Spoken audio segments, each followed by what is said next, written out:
میں پورے یوتھ کو، ہزاروں آدمی کو جگہ پورے کے امام باغا میں بول رہا ہوں، یاد رکھو علی اصول کے معاملے میں بڑے سخت ہے، میرا مولا اصول کے معاملے میں بڑا سخت ہے. یہاں آ کر اگر کسی کی واجبات چھوٹ رہی، میں اس سے زیادہ نہیں بولتا، تو مولا کو خوش نہیں کر رہے، مولا کو ناراض کر رہے. واجبات کو چھوڑنا نہیں ہے. تم اس علی کے چاہنے والے ہو کہ جنگ صفین میں جنگ تیز ہو رہی تھی، اور اس وقت میرے مولا نے کہا کہ مجھے نماز پڑھنا ہے. تو لوگوں نے کہا مولا نماز، یہ جنگ اتنی تیز اور نماز. مولا نے کہا اسی نماز کے لیے تو لڑ رہا. علی نے بتا دیا کہ میرا شیعہ بے نمازی نہیں ہوگا. اور ایک چیز یاد رکھو، برا مت مانو، جو میرا سٹائل ہے میں اسی سٹائل میں پڑھ رہا، اس لیے کہ مجھے پیغام دے کے جانا ہے. اگر میرے آج کی اس تقریر کے بعد پورے ہزاروں میں کوئی ایک لڑکا یا لڑکی بھی نماز شروع کر دے تو آج میری مجلس کامیاب ہو گئی. سجدہ کرو اس لیے کہ تمہارا غرور ٹوٹے گا. سجدے سے غرور ٹوٹتا. میرے مولا کی، میں نے ابھی ایک جملہ بولا کہ علی کو متقین کا امام، متقین انہیں تقوی والا. دوستو امام علی کو شیعہ کیسا چاہیے؟ 8ویں امام سے پوچھو. میرا مولا بولتا میرے جد کے شیعہ کیسے ہوتے؟ اطاعت گزار، اوبیڈینٹ. سمجھ میں آئی بات؟ ایک ورڈ ہے اوبیڈینٹ، اتنا سے پورا اسلام اس کے اندر ہے. پورا اسلام اس کے اندر ہے. اگر اطاعت نہیں ہے تو کچھ نہیں. امام علی کو اہل غارہ شیعہ نہیں چاہیے، امام علی کو اطاعت کرنے والا شیعہ چاہیے. اب میں آپ کو تاریخ کا ایک چھوٹا سا واقعہ پڑھتا کہ علی کا شیعہ کیسا ہوتا، اطاعت کیا ہے، کہ کیسے، اس کے بعد ہم اپنے آپ کو چیک کرنا. پلیز غور سے سنو. کیا میرے پاس 0.1% وہ اطاعت ہے؟ غور سے سنو. ایک کمپلیٹ پیغام ہے جوگی پورے کی اس مجلس کا کہ اطاعت کیا ہے، علی کو کیسا اطاعت گزار چاہیے. جنگ صفین تیز ہو رہی، زبردست تیز جنگ ہو رہی، اور امام علی کے جو کمانڈر ان چیف تھے، جو آپ کی فوج کے سپہ سالار تھے، کمانڈر ان چیف، جیسے کربلا میں مولا عباس تھے، جنگ صفین میں مالک اشتر تھا. مالک اشتر کا نام سب جانتے ہیں. غور سے سنو، ایک کمپلیٹ پیغام ہے کہ مالک اشتر کمانڈر ان چیف ہے. ایک سائیڈ پہ مالک لڑ رہا، ایک سائیڈ پہ امام علی لڑ رہے، اور جنگ تیز ہو رہی. ہوتے ہوتے ایک سٹیج ایسا آیا کہ مالک امیر شام کے خیمے کے قریب تک پہنچ گئے. کہا کہ اس کو ختم کرو، جنگی ختم ہو جائے گی. مالک جب پہنچے تو امام علی کے جو ساتھ لڑ رہے تھے، وہ ان لوگوں نے اپنے ایمان کو بیچا تھا صفین میں. اسی لیے میں ہمیشہ پوری دنیا میں یہ بات بولتا ہوں، میرے یوتھ کو بولتا ہوں، جوانوں کو بولتا ہوں کہ ہر چیز میں کمپرمائز کرنا، لیکن ولایت علی میں کوئی کمپرمائز نہیں کرنا. علی کی ولایت میں نو کمپرمائز، سخت رہنا. عزاداری حسین اور ولایت امیر المومنین میں کوئی کمپرمائز نہیں کرنا. میں سب کو بول رہا، لڑکیوں کو بھی بول رہا کہ یہ مت کرو کہ تم کسی غیر مذہب سے کے لڑکے سے شادی کرو. نو، مت کرو. میں کیا کروں، میرے اوپر پریشر ہے. ہماری لڑکیاں کسی اور کے پاس، وائی. میں ہمیشہ ہر لڑکی کو یہی بولتا جب کاؤنسلنگ کرتا، میں یہ بولتا کہ بابا سنو، تم کسی غیر مذہب کے لڑکے سے شادی کیسے کر سکتے؟ کہتے کہ مولانا وہ تو مسلمان تو ہے نا. What do you mean مسلمان ہے؟ اس کے بعد کہا کہ مولانا وہ اپنے مذہب پہ رہے گا، میں اپنے مذہب پہ رہوں گی. میں نے کہا پھر بچوں کا کیا ہوگا؟ میں نے کہا اگر اس نے تمہارے بچے کا نام اس کا بیٹا ہے وہ رکھا تو پکارو گے؟ وہ نام کا بچہ تمہاری آغوش میں پلے گا. 24 گھنٹے تم وہ نام لوگے جو نام ہم لے ہی نہیں سکتے زبان پر. زبان نجس ہو جائے وہ نام لینے سے. اگر لڑکی ہو وہ نام رکھو گی جو مادر حسین کی قاتلہ ہے، خاموش ہوگی. یہ بامبے کا واقعہ نہیں ہے، لندن کا واقعہ ہے. میں نے کہا شیم on you, shame on you. تھوڑی دیر کے پلیزر کے لیے تم اپنے مذہب کو بیچ رہے. How can you marry the person? تم کیسے شادی کر سکتے اس سے کہ جس کے دل میں علی کی ولایت نہ ہو؟ یہ مت کرو. میں ساری لڑکیوں کو بول رہا، جو بھی سن رہا مجھے اس وقت جوگی پورے میں، کبھی کمپرومائز مت کرو. دعا کرو بیوی سے کہ آپ مجھے غلام علی عطا کرے. اور لڑکا یہ بولے کہ مولا مجھے کنیز عطا کرے آپ کی. لڑکی یہ بولے کہ مجھے آپ کا غلام چاہیے. یہ دعا مت کرو کہ بڑا ہینڈسم چاہیے، بڑے بال چاہیے، کلین شیف چاہیے. یہ دعا مت کرو. یہ دعا کرو کہ علی والا چاہیے، علی والا چاہیے. سمجھ میں آئی بات؟ یہ دعا مت کرو کہ بڑی سمارٹ لڑکی چاہیے، بے حجابی چاہیے. نو، کنیز زہرا چاہیے. وہ چاہیے تو پھر اس لیے کہ امام علی سے پوچھا گیا تھا کہ مولا کس لڑکی سے شادی کرنا. ابھی میں مالک اشتر کے واقعے کو کمپلیٹ کرتا. امام علی سے پوچھا گیا تھا کہ مولا کس لڑکی سے شادی کرنا. پورے بیچلرز، یہاں اتنے بیچلرز میرے سامنے بیٹھے ہوئے، سب اسمائل دے رہے، مسکرا رہے دیکھ کے مجھے، رائٹ. امام علی سے پوچھ رہے تھے کہ مولا کس لڑکی سے شادی کرنا.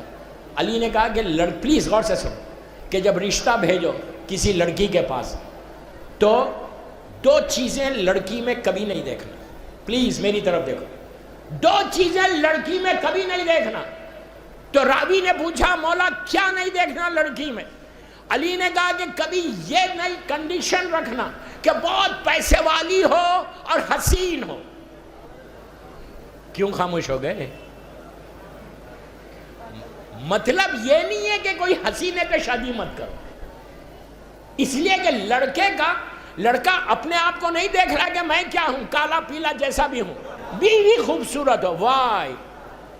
اگر کوئی خوبصورت بیوی ملتی ہے تو نتھنگ رانگ، شکر ادا کرو اللہ کا. تو پورے خاموش ہو گئے.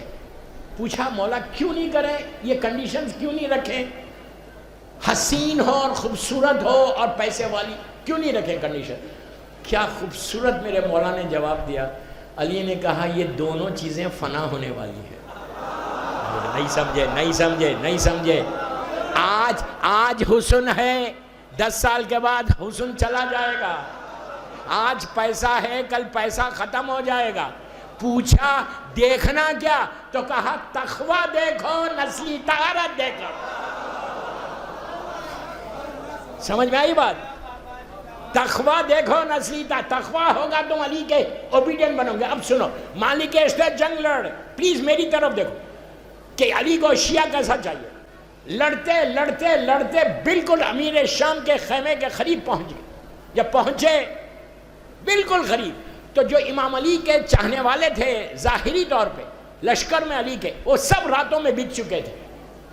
امیر شام نے ان کو پیسے دے کے خرید لیا، کسی کو 10,000، کسی کو 20,000، کسی کو 50,000. یہ سارے کے سارے تلوار لے کر مولا کے سامنے آ گئے اور آگے کہا مالک کو روکو. آپ اگر مالک کو نہیں روکیں گے تو ہم آپ کو قتل کر دیں گے. دشمن نہیں بول رہے تھے، جا کے دیکھو تاریخ میں، جنگ صفین کا اینڈ دیکھو. علی کے لشکر والے آ کے مولا کو گھیر لیا، کہا مالک کو روکو.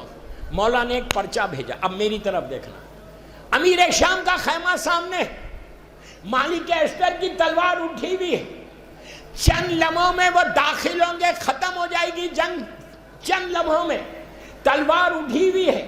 جب تلوار اٹھی ہوئی ہے تو اس وقت علی کا پیغام پہنچا کہ مالک جس حالت میں ہے رک جا.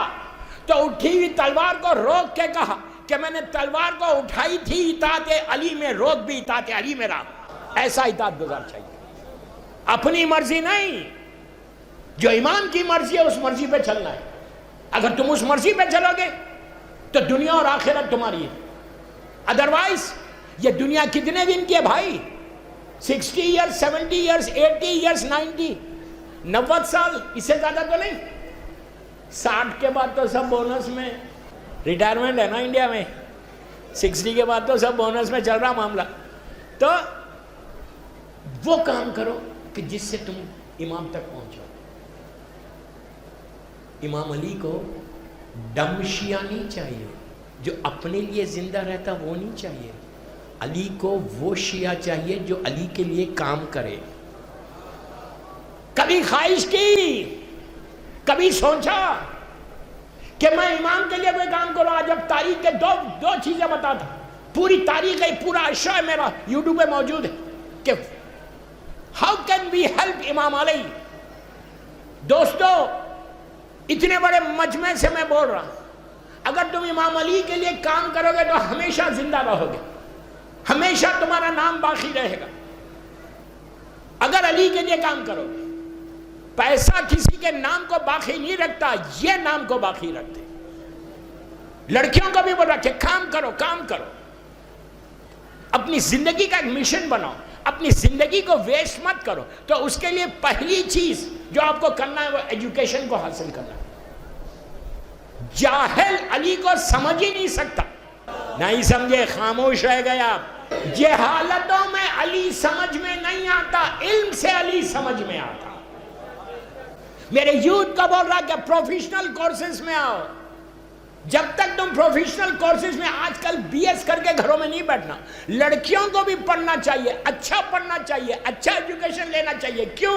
تم اچھی ایجوکیشن حاصل کرو گی تو پوری زندگی تم اپنے یو پی میں نہیں رہو گی، تمہارے رشتے اچھے آئیں گے، دنیا بھر میں تم جا سکتے، جہاں تم جاؤ گے علی کے پیغام کو پہنچا سکتے۔ جاہل رہو گے تو اپنے گاؤں میں رہو گے، علم کے ساتھ رہو گے تو پوری دنیا جو اللہ نے بنائی ہے اس میں پہنچ جاؤ گے۔ علم کو حاصل کرو، جہالتوں میں مت رہو۔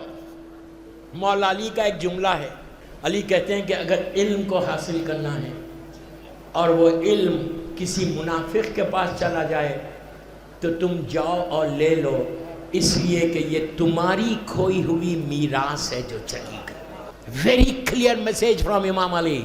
امام علی بول رہے کہ جہالت میرے پاس نہ آئے، اگر کوئی جاہل ہے علم کے ساتھ آؤ تو علی کے راستے کھلتے ہیں، تمہارے حالات بدلتے۔ دوستو کب تک اس طرح کی ہم زندگی گزاریں؟ تم ایسے زندگی گزارو، تم کام کرو گے، تم امام علی کے لیے کام کرو گے تو ہمیشہ زندہ رہو گے۔ اب میں آپ کو ایک چیز بتاتا، نجف اشرف، اللہ ہم کو زیارت نصیب کرے۔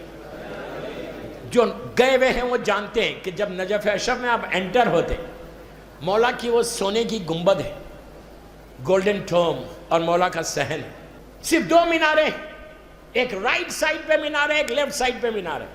مولا کے روضے میں ایک سونے کی گنبد، گولڈن ٹوم، ایک رائٹ سائڈ پہ مینارہ، ایک لیفٹ سائڈ پہ مینارہ۔ آپ کو معلوم ہے یہ مینارے کے نیچے کون، کس کی لحد ہے؟ کبھی میرے ساتھ زیارت پہ چلو تو میں بتاؤں آپ کو۔ دو جو مینار ہے نا مولا کے روضے میں، کتنی دور ہے مولا کی ذریعے سے؟ مثال کے طور پہ یہاں امام علی کے ذریعے، یہ سامنے 10-12 قدم کے ہو۔ یہ امام علی کے زمانے کا شیعہ نہیں ہے، امام علی کی شہادت کے 600 برس کے بعد پیدا ہوا، 600 ایئرس کے بعد۔ آپ سوچ سکتے 600 سال تک علی نے اس جگہ کو روک کے رکھا تھا۔ جب تک مرضی امام نہ ہو کوئی دفن بھی نہیں ہو سکتا۔ اگر کوئی حکومت کے زور پہ، پیسے کے زور پہ، طاقت کے زور پہ ادھر ادھر ہو بھی جائے تو رہتا نہیں ہے۔ دیر سے سمجھے، رہ بھی جائے تو علی کبھی ظالم کو معصوم برداشت نہیں کرتے۔ اگر دفن بھی ہوگا تو کوئی فرق نہیں پڑتا۔ آپ کو معلوم اس کے نیچے کون ہے؟ علامہ ہلی ہے۔ آپ سوچو، ہلی امام علی کے زمانے کا شیعہ نہیں، مولا کے زمانے کے شیعہ سلمان مدائن میں ہے، ابو ذر ربضہ میں، عمار سیریا میں، میسم کوفے میں، سارے کے سارے دور ہے۔ مولا نے اس کو اپنے قریب کیوں بلا کے رکھا؟ اس نے انہوں نے اپنی پوری زندگی ڈیڈیکیٹ کر دیا تھا امام علی کے لیے۔ آج ایران کی پوری شیعت ان کی وجہ سے۔ یہی تو ہم کہتے ہیں کہ مرجعیت کی طاقت ہی اور ہے۔